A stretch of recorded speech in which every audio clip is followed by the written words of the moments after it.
नमस्कार।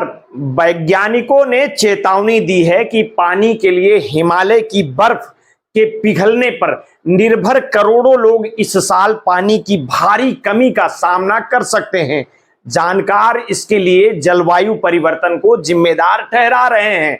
वैज्ञानिकों का कहना है कि ऐसी हालात इसलिए बनी है क्योंकि इस साल ऐतिहासिक रूप से काफी कम बर्फबारी हुई है। सोमवार को जारी की गई इस रिपोर्ट में बताया गया है कि पिघलती हुई बर्फ उन 12 प्रमुख नदी प्रणालियों में से करीब एक चौथाई प्रणालियों के पानी के कुल प्रवाह का स्रोत है, जिनका उद्गम एशिया के हिमालय में होता है। रिपोर्ट के लेखक शेर मोहम्मद ने कहा है कि ये शोधकर्ताओं, नीति निर्माताओं और नीति नदियों के निचली तरफ रहने वाले समुदायों के लिए खतरे की घंटी है।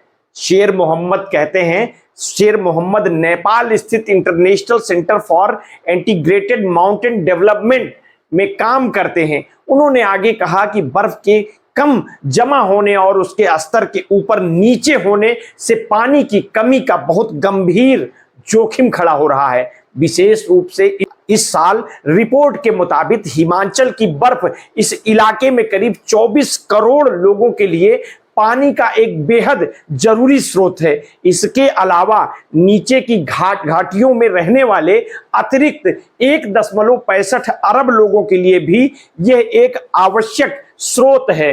वैसे तो बर्फ का स्तर हर साल कम है, ज्यादा होता रहता है, लेकिन वैज्ञानिक का कहना है कि जलवायु परिवर्तन की वजह से बारिश अनियमित हो गई है और मौसम का स्वरूप भी बदल रहा है। रिपोर्ट में स्नो परसेंटेज यानी बर्फ के जमीन पर रहने के समय को मापा गया और पाया गया है कि इस साल हिंदू कुश और हिमालय प्रांत में इसका स्तर सामान्य से लगभग 5वें हिस्से तक गिर गया है। मोहम्मद ने समाचार एजेंसी एएफपी से कहा है कि इस साल की स्नो सामान्य से तकरीबन 18.5% नीचे पिछले 22 सालों में दूसरे सबसे निचले स्तर पर थी।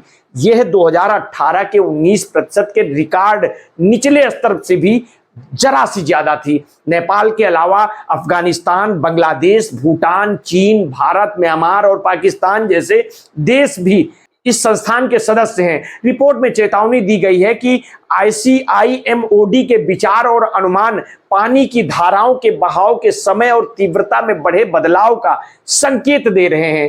रिपोर्ट में यह भी कहा गया है कि पानी की मौसमी उपलब्धता सुनिश्चित करने में बर्फ की विशेष रूप से महत्वपूर्ण भूमिका है। यह संस्था इस इलाके में बर्फ की 2 दशक से भी ज्यादा से निगरानी कर रही है और उसका कहना है कि 2024 में एक महत्वपूर्ण विसंगति देखी गई है। संस्था ने भारत की नदी प्रणाली में सबसे कम स्नो परसेंटेज पाया है, जो औसत से 17% नीचे था।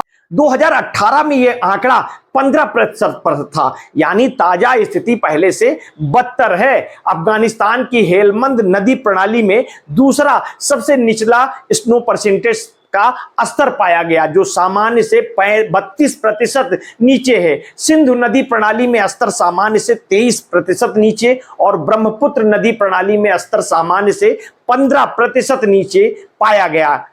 ICIMOD की वरिष्ठ कार्योस्फीयर विशेषज्ञ मिरियम जैक्सन ने अधिकारियों से अपील की है कि वो बाढ़ की संभावना से निपटने के लिए सक्रिय रूप से कदम उठाएं। आगे की जो भी अपडेट होंगी हम आपको समय समय पर देते रहेंगे। आपने अगर अभी तक हमारे इस चैनल को सब्सक्राइब नहीं किया है तो कर लीजिए, बेल आइकन दबाना ना भूलिए। अपने स्वास्थ्य के प्रति सचेत रहिए, सजग रहिए, अपना ध्यान रखिए। बहुत बहुत धन्यवाद। साधुवाद।